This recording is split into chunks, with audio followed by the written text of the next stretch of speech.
Commander Vexthara stood on the bridge of his massive ship, looking at the small blue planet through the viewing screen.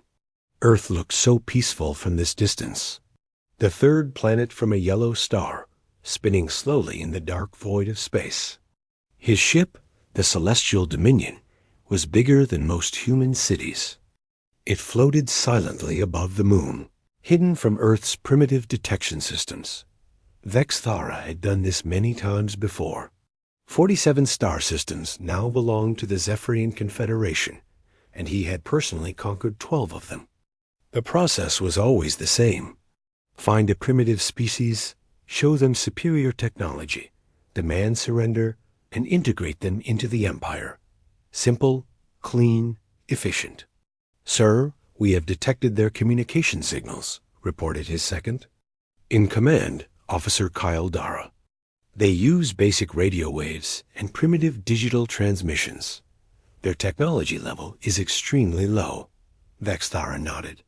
The humans had only recently developed nuclear weapons and barely managed to put a few small stations in orbit around their planet. They were centuries behind Confederation technology. This would be easy.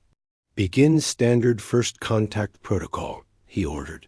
"Prepare the demonstration fleet. We will show them what happens to species that resist the Confederation." Captain. Jake Morrison was floating in the International Space Station when the impossible happened. He was conducting routine maintenance on the solar panels when something caught his eye. At first, he thought it was a trick of the light. Then he grabbed his binoculars and looked again. There was something huge floating near the moon. Something that definitely had not been there yesterday. "Houston, this is ISS." Jake spoke into his radio, trying to keep his voice steady. "We have an unidentified object near lunar orbit. It's massive. I repeat, we have a massive unidentified object." The radio crackled with static. "ISS, can you describe the object?" Jake looked through his binoculars again. The thing was enormous, easily several miles long.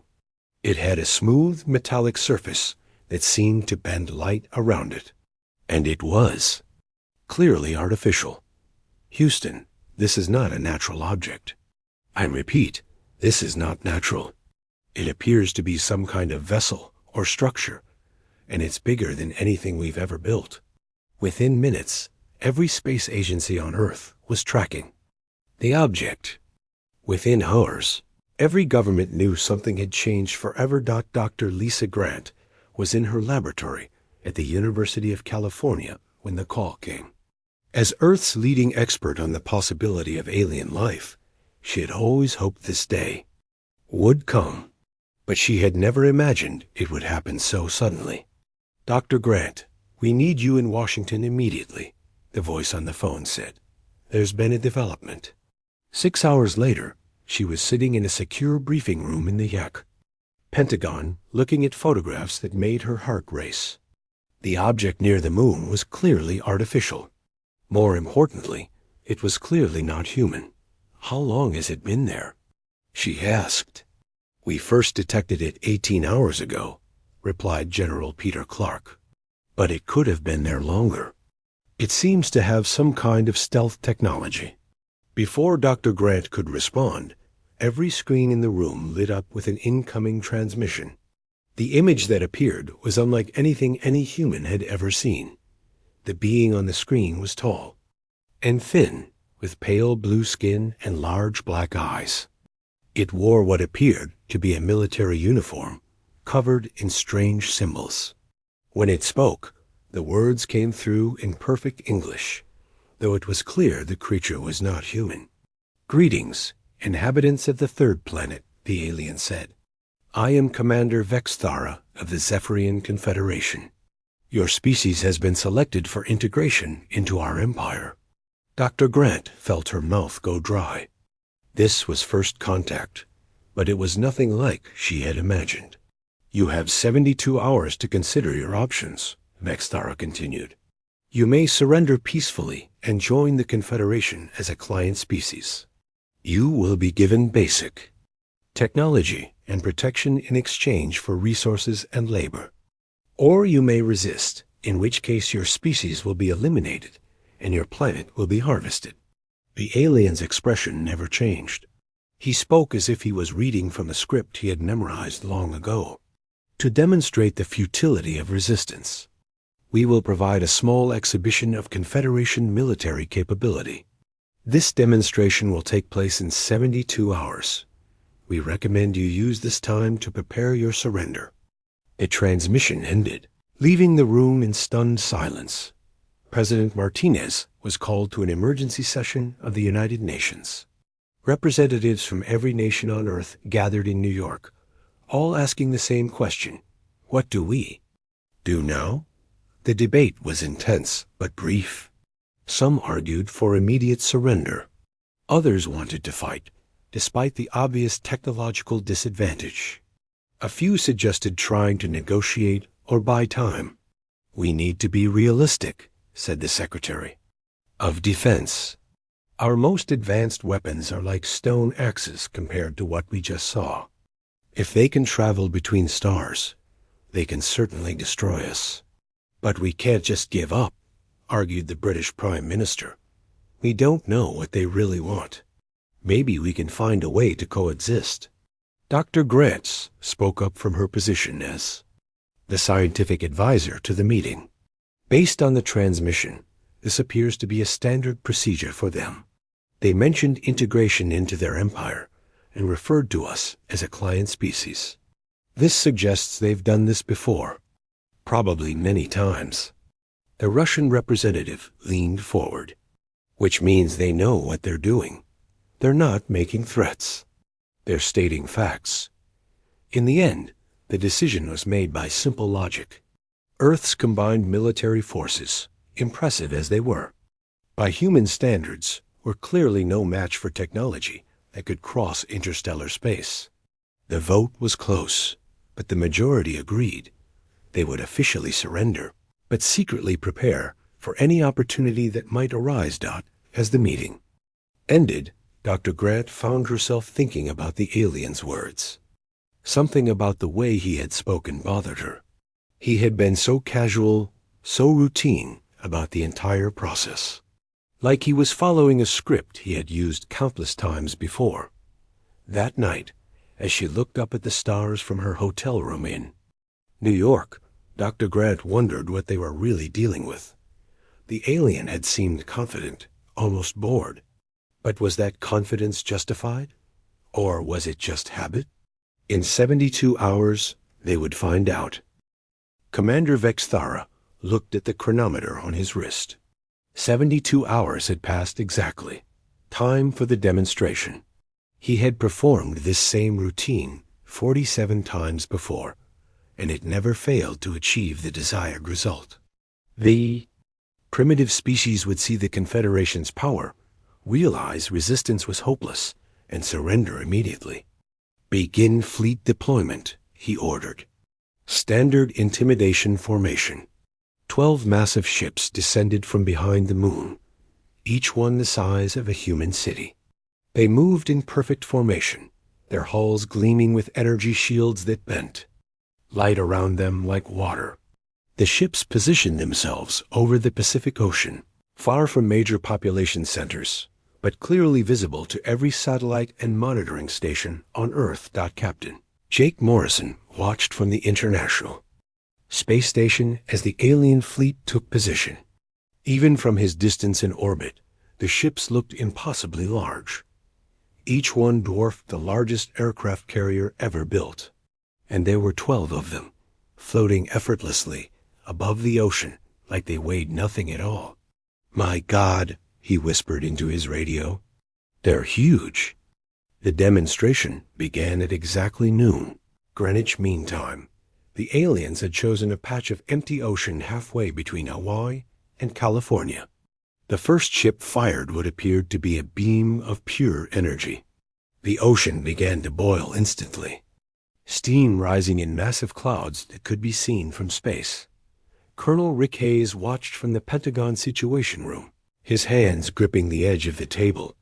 The alien weapon turned cubic kilometers of seawater into steam in seconds. The energy required for such a feat was beyond human comprehension. "Sir, we're reading temperatures of over 10,000 degrees at the impact site," reported one of the technicians. "How is that possible?" Hayes asked. "It's not, sir. Not with any technology we understand." The second ship fired a different weapon. This one seemed to pull the water itself into a spinning vortex. The ocean formed a whirlpool that grew larger and larger, pulling debris and steam into a compressed ball that glowed with intense heat. The ball of compressed matter hung in the air for several seconds before being released, creating an explosion that sent shockwaves racing across the ocean's surface. Dr. Amy Richardson was watching the demonstration from her laboratory at MIT.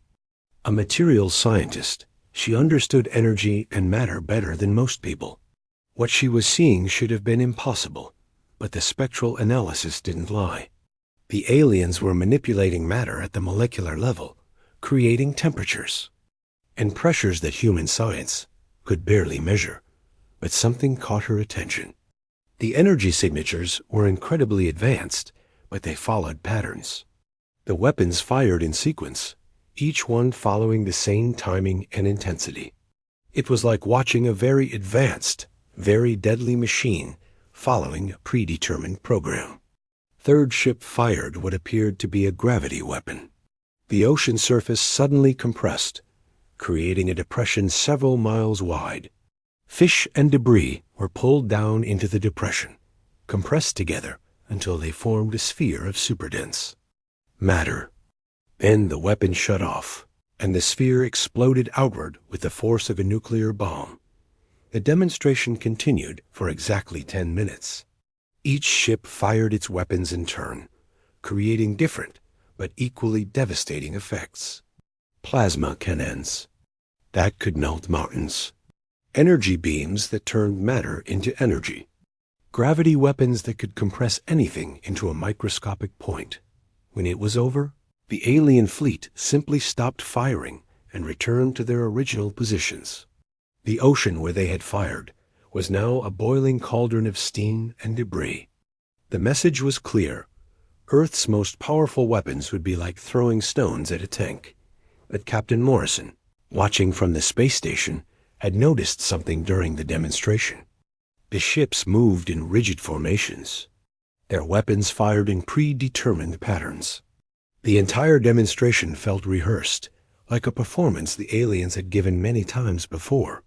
"It's like they're following a script," he muttered to himself. Dr. Richardson was thinking the same thing.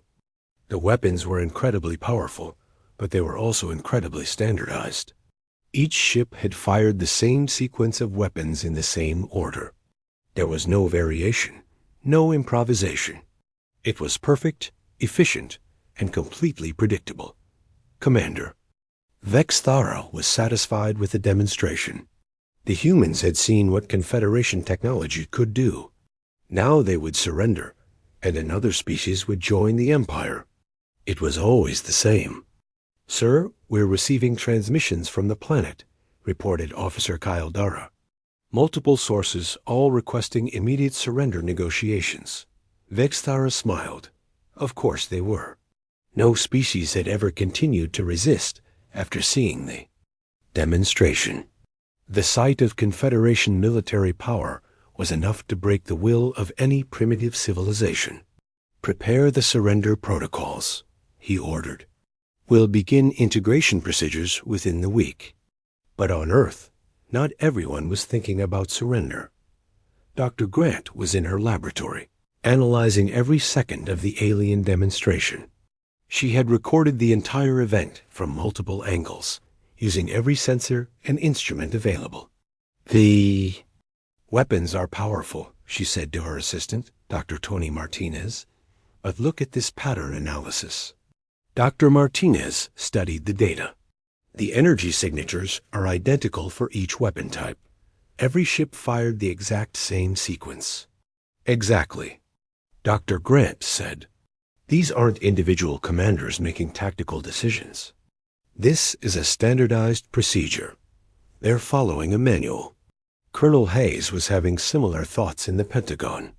As a military officer, he understood the value of standardized procedures, but he also understood their weaknesses. They're efficient, he said to his staff. But efficiency comes at a cost. They're predictable. Sir, with respect, predictable doesn't matter when they can vaporize our entire fleet, replied his aide. Maybe, Hayes said, but every weapon system has limitations. Every tactic has counters. We just need to figure out what those counters are. Major Kate O'Brien was a specialist in asymmetric warfare.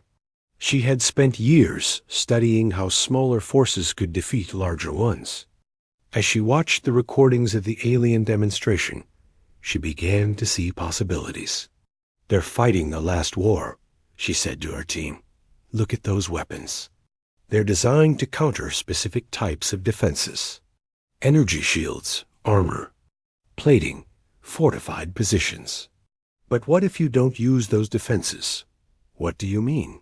Asked one of her lieutenants. What if you don't try to match their technology? What if you fight completely differently? The alien demonstration had achieved its intended effect. World leaders were calling for immediate surrender. The public was terrified. Military commanders were calculating the hopelessness of resistance. But a small group of scientists and military officers were thinking differently. They weren't asking how to match alien technology. They were asking how to exploit its weaknesses. Dr. Grant made a secure call to Colonel Hayes.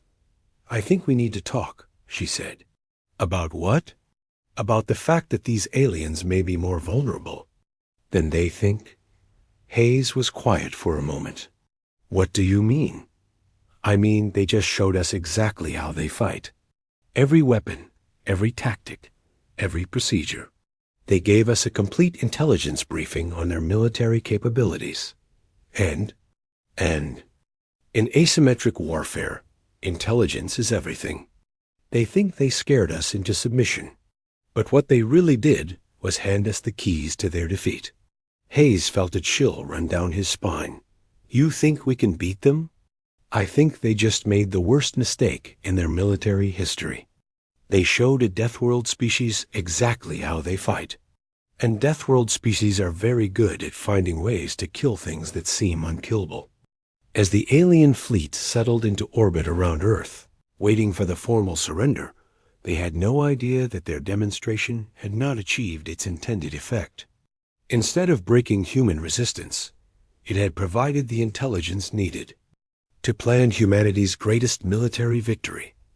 The worst blunder in alien history had just begun. The surrender ceremony took place in New York Harbor 1 week after the demonstration. Representatives from every nation on Earth gathered on a floating platform that had been specially constructed for the occasion. The alien flagship, Celestial Dominion, hovered silently above the harbor, casting a shadow over the entire city. Commander Vexthara appeared as a hologram in the center of the platform. He looked exactly as he had during the first transmission, tall and thin with pale blue skin and emotionless black eyes. He wore his military uniform with the same bored confidence that had marked all his previous communications. I accept the surrender of the species known as humans, he said in his flat, mechanical voice. Your integration into the Zephyrian Confederation will begin immediately. You will provide raw materials as tribute, accept technological restrictions, and gradually integrate your military forces under Confederation command. President Martinez stepped forward to sign the surrender document. His hands shook slightly as he wrote his name, but his voice was steady when he spoke. On behalf of the human species, I accept the terms of surrender. Dr. Grant watched the ceremony from her position in the scientific delegation. Everything about the alien commander suggested this was routine for him. He had clearly done this many times before, and he expected it to proceed exactly as it always had. But the aliens made a critical error. In their arrogance, they decided to give Earth's leaders a complete tour of their military capabilities. They wanted to crush any remaining thoughts of resistance by showing the true scale of Confederation power. You will observe Confederation military efficiency, Vexthara announced. This will help you understand the futility of resistance and the benefits of cooperation. General Peter Clark and Admiral Susan White were among the human military observers who were transported aboard the flagship. They were taken through corridors that seemed to stretch for miles, past viewports that showed the vastness of space and the insignificance of Earth. The alien military complex was a marvel of engineering. Automated factories churned out identical warships with machine precision. Supply chains moved resources from conquered worlds to military installations with clockwork efficiency. Command centers coordinated fleets across dozens of star systems, using real-time communication networks. But as the humans toured the facilities, they began to notice something disturbing. Everything was standardized. Every ship was identical. Every weapon system was the same. Every procedure was performed the same way, every time. How long has the Confederation been using these ship designs? Asked General Clark. These designs have proven successful for over 3,000 years, replied the alien guide with obvious pride. They are the most efficient military vessels ever created. Dr. Grant felt a chill run down her spine. 3,000 years. The aliens had been building the same ships, using the same weapons, following the same procedures for 3,000 years. And your military tactics? She asked carefully. Also perfected over 3 millennia of successful conquests. The Confederation has achieved optimal military efficiency. The humans exchanged glances. Optimal efficiency. No change, no innovation. No adaptation. Major Kate O'Brien was part of the military delegation. As a specialist in asymmetric warfare, she understood immediately what she was seeing. The aliens had created a perfectly efficient machine for fighting enemies who tried to match their technology. But they had also created a machine that couldn't adapt to anything new. Your enemies, she said casually, do they often try to build similar weapons to yours? All species attempt to match Confederation technology, the alien guide replied. All species fail.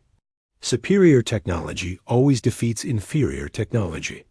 Has any species ever tried a different approach? The alien looked confused. Different approach? What other approach is there? Military conflict is about superior firepower and defensive capabilities. These are universal constants. Admiral White saw the implications immediately. The aliens had fought the same war for 3,000 years because every enemy had tried the same way. They had never faced an enemy that fought differently. The tour continued through the command centers, where alien officers monitored fleet movements across the galaxy. The humans watched as orders flowed down from sector commanders to individual ship captains. Everything was hierarchical, centralized, and completely predictable. Individual ship commanders don't make tactical decisions? Asked General Clark. Individual decisions lead to inefficiency, the alien guide explained. All tactical. Decisions are made at the sector level using proven algorithms. Ship commanders simply execute orders. Dr. Grant realized what they were seeing. The aliens had optimized their military for fighting enemies who followed predictable patterns. They had never needed to adapt because they had never faced anything unpredictable. And if something unexpected happens? She asked. Nothing unexpected happens. The Confederation has encountered every possible military tactic. All have been defeated. The humans were taken to the weapons testing facility, where they saw the same weapons that had been used in the demonstration over Earth. But now they could see how the weapons worked, how they were controlled, and most importantly, how they were limited. Each weapon system was incredibly powerful, but also incredibly specialized. The plasma cannons were designed to penetrate energy shields. The gravity weapons were designed to collapse fortified positions. The energy beams were designed to overload defensive systems. These weapons can defeat any defense, the alien guide said proudly. Any defense that's been used before, Major O'Brien said quietly to Admiral White. What did you say? The alien asked. Nothing important, O'Brien replied. Just admiring the efficiency. But her mind was racing. The aliens had weapons designed to counter every defense they had encountered. But they had never encountered defenses that didn't exist yet. They had never faced tactics that hadn't been invented yet. The tour concluded in the main command center, where Commander Vexthara himself explained the Confederation's military philosophy. War is a science, he said. There are optimal strategies and optimal technologies. The Confederation has perfected both. This is why we have never lost a conflict in 3,000 years. Dr. Grant asked the question that had been bothering her all day. But what if someone fought differently? What if they didn't try to match your technology? Vexthara looked at her with something approaching amusement. How else would they fight? Military conflict requires weapons and defenses. The Confederation has superior weapons and defenses. Therefore, the Confederation always wins. But what if they didn't use conventional weapons and defenses? Then they would be even easier to defeat. Primitive weapons cannot harm advanced technology. The humans were returned to Earth later that day, but the damage was done. The aliens had revealed far more than they intended. They had shown their entire military doctrine, their command structure, their weapon systems, and most importantly, their limitations. That night, Dr. Grant called an emergency meeting of the Resistance. Leadership. The group included General Clark, Admiral White, Major O'Brien, and several other military and scientific leaders. We need to talk about what we saw today, she began. The aliens are incredibly powerful, General Clark said, but they're also incredibly predictable. They've been fighting the same war for 3,000 years, Admiral White added. They've never had to adapt because they've never faced anything new. Major O'Brien leaned forward. Their weapons are designed to counter specific types of defenses. Energy shields, armor plating, fortified positions. But what if we don't use those defenses? What do you mean? Asked General Clark. What if we don't try to build better weapons? What if we don't try to match their technology? What if we fight a completely different kind of war? Dr. Grant nodded. They showed us their entire military system today. They think they were intimidating. U.S., but what they really did was give us a complete intelligence briefing. The question is, Admiral White said, can we use that intelligence to find a way to beat them? Major O'Brien smiled grimly. They've never faced guerrilla warfare. They've never dealt with asymmetric tactics. They've never fought an enemy that refused to play by their rules. You think we can actually win? General Clark asked. I think they just made the biggest mistake in their military history, O'Brien replied. They showed a Deathworld species exactly how they think, how they fight, and how they can be beaten. The meeting continued long into the night as the humans began to plan something that had never been attempted in 3,000 years of galactic history. They were going to fight a war that the aliens couldn't understand, using tactics that didn't exist in any Confederation manual. The aliens had revealed their fatal weakness. They had become so successful that they had forgotten how to lose. And humanity was about to teach them. 6 months after the surrender, Earth appeared to be integrating smoothly into the Zephyrian Confederation. Mining operations extracted precious metals and rare elements for alien consumption. Human workers learned to operate Confederation technology in factories and processing plants. Alien supervisors reported regular progress to their commanders, and everything seemed to be proceeding according to plan. But beneath the surface, something unprecedented was happening. Lieutenant Commander Sam Phillips crouched in the hidden command center buried deep in the Rocky Mountains. The facility had been carved out of solid rock using mining equipment and looked like a natural cave system to any scanning technology. Around him, dozens of humans worked at computer terminals, coordinating the most ambitious military operation in human history. Status report, Phillips said to his communications officer, Lieutenant Danny Ross. Cell 7 has successfully sabotaged the mining operation in Australia. The aliens think it's equipment failure. Cell 12 has infiltrated the processing plant in Germany, and Cell 15 has made contact with the resistance group in Japan. Phillips nodded. The plan was working exactly as designed. Instead of trying to build an army to fight the aliens directly, they had created a network of small, independent cells that could operate without central coordination. Each cell knew only about their own operations, so even if one was discovered, the others could continue. The aliens had never encountered anything like this before. Their military doctrine was designed to fight other armies, other fleets, other organized military forces. They had no experience with guerrilla warfare, insurgency tactics, or asymmetric resistance. Dr. Tony Martinez led the technical team that had been studying alien technology for months.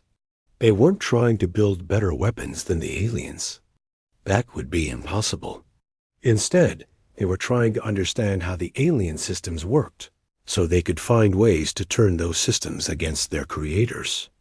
The alien communication network is highly centralized, Martinez explained to the group. All commands flow from sector headquarters to individual facilities. But the system assumes that all communications are legitimate. There's no authentication protocol because they've never faced an enemy that could intercept their signals. What does that mean for us? Asked Phillips. It means we can potentially feed false information into their command structure. We can make their own efficiency work against them.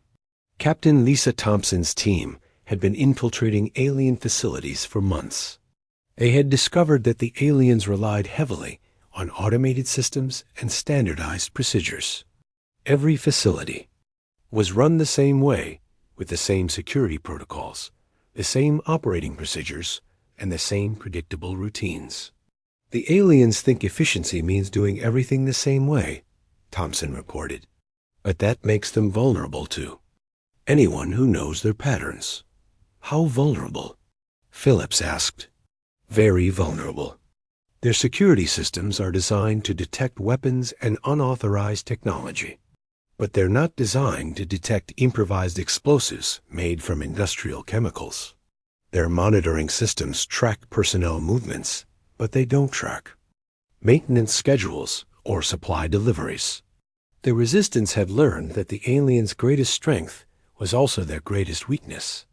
They had optimized their systems for maximum efficiency, but that optimization made them rigid and predictable. Colonel Danny Wright's engineering team had been reverse engineering Confederation technology, but not in the way the aliens expected. They weren't trying to build alien weapons or ships. Instead, they were taking alien technology apart to understand its vulnerabilities. Every system has weaknesses, Wright explained to his team. Even the most advanced technology has limitations. We just need to find them. They had discovered that alien energy weapons were incredibly powerful, but also incredibly energy intensive. The weapons required massive power systems and complex cooling mechanisms. More importantly, they were designed to work in the vacuum of space, not in Earth's atmosphere. The plasma cannons lose efficiency in atmospheric conditions, Wright reported. The gravity weapons are affected by planetary magnetic fields, and the energy beams scatter in humid air. The Resistance began to understand that the aliens had never fought a war on a planet's surface. All their previous conquests had been space-based conflicts, where their advanced technology gave them overwhelming advantages. But Earth was different. Earth had weather, terrain, and environmental conditions that the aliens had never encountered before. And humans knew how to use those conditions to their advantage. The first Resistance operation took place in the Amazon rainforest, where, then, Alien Patrol had been investigating reports of equipment failures at a mining site. The patrol consisted of 12 alien soldiers in advanced armor, carrying weapons that could vaporize a tank. They never had a chance. The patrol was ambushed by humans who had been tracking their movements for weeks. The aliens followed their standard protocols, moving in formation along predetermined routes. But the humans didn't follow any protocols at all. The attack came from everywhere at once. Improvised explosives hidden in the trees, sniper fire from concealed positions, booby traps along the patrol route. The aliens' advanced armor was designed to stop energy weapons and projectiles, but it couldn't stop falling trees, pit traps, or toxic plants. The alien patrol called for reinforcements following standard Confederation procedures, but the reinforcements never found them. The human guerrillas had vanished into the rainforest, leaving behind only empty jungle and confused alien sensors. Commander Vexthara received the first report of the missing patrol with mild concern. Equipment failures and personnel problems were common during integration operations. He dispatched a search team with orders to locate the missing soldiers and investigate the cause of the communication breakdown. The search team found evidence of the patrol 3 days later. They found alien weapons, pieces of armor, and sensor recordings that made no sense. The recordings showed the patrol being attacked by an invisible enemy that used impossible tactics. How can primitive humans defeat Confederation soldiers? Vexthara asked his staff. Perhaps they acquired Confederation weapons, suggested Officer Kildara. The analysis shows no Confederation technology was used in the attack. The humans used crude explosives, primitive projectiles, and environmental hazards. Vexthara was confused. The Confederation had faced primitive weapons before. Their technology should have been more than sufficient to handle anything humans could produce. He decided to deploy automated drones to search for the missing patrol. Drones were more efficient than soldiers, and they couldn't be ambushed or confused by primitive tactics. The drones lasted 6 hours. Major Kate O'Brien's team had been waiting for the drones. They had studied the alien technology for months, learning how the sensors worked, how the weapon systems operated, and most importantly, how the drones could be disabled. The drones were designed to fight other advanced technology. They were programmed to recognize and respond to energy weapons, guided missiles, and electronic warfare. But they weren't programmed to handle modified industrial equipment, improvised electromagnetic pulse devices, or simple physical traps. Humans used construction equipment to drop nets on the drones. They used mining explosives to create electromagnetic interference. They used farm equipment to launch debris at the drone sensors. Nothing they did was sophisticated or advanced, but it was all unexpected. The drone's artificial intelligence systems couldn't adapt to tactics that didn't exist in their programming. They had been designed to fight a specific type of enemy, and when faced with something different, they simply failed. Commander Vexthara stared at the reports in confusion. An entire patrol had disappeared. A drone squadron had been destroyed, and the humans responsible had vanished without a trace. Send a full company to investigate, he ordered. Use maximum force protocols. But the full company never returned either. They walked into the Amazon rainforest following standard Confederation procedures, and they simply vanished. The humans had turned the entire forest into a trap, using the aliens' own predictability against them. The resistance operations spread across the globe. Mining facilities in Africa experienced mysterious equipment failures. Processing plants in Asia suffered from coordinated sabotage. Supply convoys in Europe were attacked by invisible enemies who disappeared before reinforcements could arrive. The aliens had never faced anything like this before. Their military doctrine assumed that enemies would try to match their technology and fight them directly. But the humans weren't trying to match anything. They were fighting a completely different kind of war. Dr. Grant monitored the operations from her position in the scientific resistance. The aliens were responding exactly as predicted. Every failure prompted the same response. More troops, more technology, more standardized procedures. "They're not adapting," she reported to Phillips. "They're just doing more of the same thing." "Good," Phillips replied. "That means they haven't figured out what we're doing yet." But the resistance knew they were running out of time. The aliens would eventually realize that this wasn't random equipment failure or isolated incidents. They would figure out that they were facing an organized resistance movement. The question was, would the hum? The revolution began on a Tuesday morning, exactly 1 year after the surrender. But it wasn't the kind of revolution the aliens expected at 0600 hours. Every alien facility on Earth experienced simultaneous system failures. Mining operations shut down. Processing plants went offline. Communication networks crashed. Supply convoys were attacked from multiple directions. And alien personnel began disappearing in ways that made no sense according to Confederation military doctrine.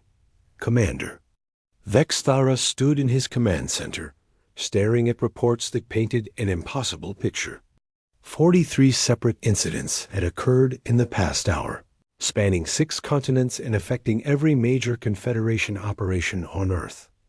"How is this possible?" he demanded. "Our intelligence indicated no organized resistance movement." "Sir, the attacks appear to be coordinated, but we cannot identify any central command structure," reported Officer Kyle Dara. "The humans seem to be operating independently, but with perfect timing." Vexthara had never encountered anything like this in 3,000 years of Confederation military history. The attacks were too coordinated to be random, but too dispersed to be centrally controlled. It was as if the entire planet had suddenly become hostile. "Deploy all available forces," he ordered. "Use standard suppression protocols." But the standard suppression protocols were designed to fight conventional armies, not invisible guerrillas who used tactics that didn't exist in any Confederation manual. The first alien response force was sent to investigate the mining facility in Nevada. They arrived in full battle formation, with 12 heavily armored vehicles and 48 soldiers in advanced combat suits. They were equipped with weapons that could level a city block and sensors that could detect the heartbeat. From a mile away, they found the mining facility empty. The human workers had vanished, taking nothing but leaving behind a facility that looked completely normal, except for the fact that none of the equipment worked anymore. "Spread out and search the area," ordered the alien commander. "Use sensor sweeps to locate human personnel." The soldiers moved in perfect formation, following procedures that had been refined over centuries of successful operations. But the humans weren't following any procedures at all. The attack came from underground. Literally, the humans had spent months digging tunnels beneath the facility using mining equipment. When the alien soldiers spread out to search, the ground beneath them suddenly collapsed. 12 soldiers fell into carefully prepared pits filled with industrial acid. The remaining soldiers tried to help their fallen comrades, but that was exactly what the humans had planned. More explosions erupted around the facility. Not alien explosions or advanced weaponry, but simple mining charges placed in exactly the right locations to bring down support structures and create debris fields. The alien vehicles found themselves trapped in a maze of fallen concrete and twisted metal. Captain Morrison, now leading the Resistance space operations, watched the battle from orbit using salvaged alien sensors. The aliens were trying to use their superior technology to fight an enemy that refused to use technology at all. "They're calling for air support," he reported to the ground teams through encrypted radio. 3 gunships incoming from the southeast. But the humans were ready for that too. They had studied alien flight patterns for months, learning that the gunships always approached from the same direction and followed the same attack procedures. When the gunships arrived, They found the entire area covered in thick smoke from burning tires and industrial chemicals. The alien pilots couldn't see their targets, but their sensors could still track human movement. They began firing their plasma cannons at heat signatures moving through the smoke. But the heat signatures weren't humans. They were small robots built from old cell phones and remote control cars programmed to move in patterns that looked like human soldiers to alien sensors. While the gunships wasted their ammunition on decoys, real human fighters emerged from hidden positions and launched improvised missiles at the aircraft. The missiles weren't sophisticated weapons. They were modified fireworks and model rockets, barely capable of denting alien armor, but they didn't need to penetrate the armor. They just needed to get close enough to deploy their real payload. Modified industrial adhesives that clogged it, gunship engines, and jammed the weapon systems. The gunships crashed not because they were destroyed, but because they were disabled by the equivalent of alien SUPERGLU.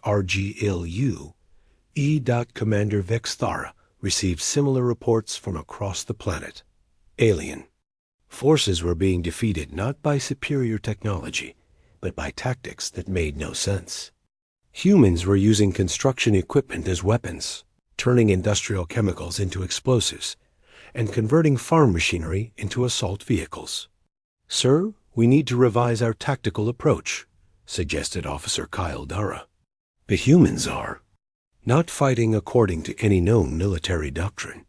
"There is only one military doctrine," Vexthara replied firmly. "Superior technology defeats inferior technology. Deploy the orbital bombardment platforms." But the orbital bombardment platforms had been designed to destroy military targets, bases, factories, command centers. The human resistance had no fixed targets to destroy. They operated out of hidden caves, abandoned buildings, and temporary camps that could be moved in hours. Dr. Grant's team had predicted this response. They had spent months creating fake targets using salvaged alien technology and human construction. Materials. When the orbital bombardment began, the aliens found themselves destroying empty buildings that looked like resistance bases, but contained nothing but mannequins and obsolete equipment.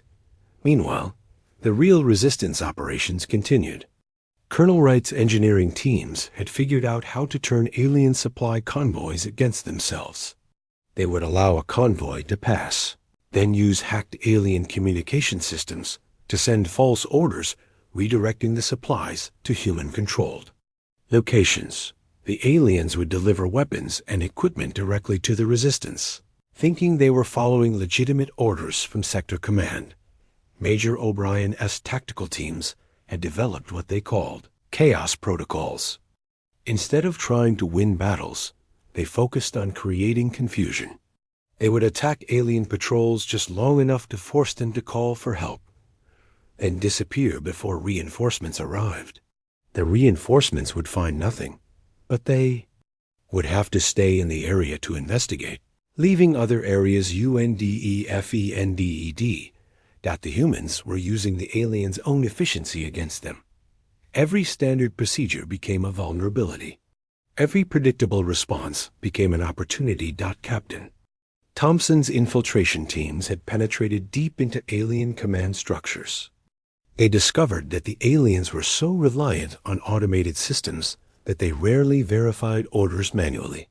The humans began feeding false information into alien networks, causing alien forces to attack empty locations, search for targets that didn't exist, and respond to threats that were pure fiction. The war that followed lasted 3 years and became the most studied military campaign in galactic history. The aliens had every technological advantage: faster ships, more powerful weapons, better armor, superior sensors. But they couldn't adapt to an enemy that fought differently than anyone they had ever encountered. The humans didn't try to build better weapons. They used alien weapons against their creators. They didn't try to match alien technology. They used alien technology's limitations against itself. They didn't fight battles they couldn't win. They fought battles the aliens couldn't understand. Lieutenant Commander Phillips coordinated the final operation from his mountain command center. After 3 years of guerrilla warfare, the human resistance had learned everything there was to know about alien psychology, technology, and tactics. "They're calling for reinforcements from other sectors," he reported to his staff. "The entire Confederation fleet is mobilizing." "Good," replied Dr. Grant. "That means they're desperate." The final battle took place not on Earth, but in space. Captain Morrison had spent 3 years building a fleet using salvaged alien technology and human ingenuity. The ships weren't as advanced as alien vessels, but they didn't need to be. They just needed to be unpredictable. When the Confederation fleet arrived, they expected to face a desperate last stand by primitive humans using stolen technology. Instead, they found something that had never existed before in galactic military history. A fleet that fought without following any rules. Human ships used ramming tactics that no sane pilot would attempt. They turned cargo vessels into suicide bombers. They used industrial mining equipment as weapons. They employed debris fields as defensive positions and asteroid impacts as artillery strikes. The alien fleet was designed to fight other space fleets, using established tactical doctrines. They had no response to humans who treated space combat like three-dimensional guerrilla warfare.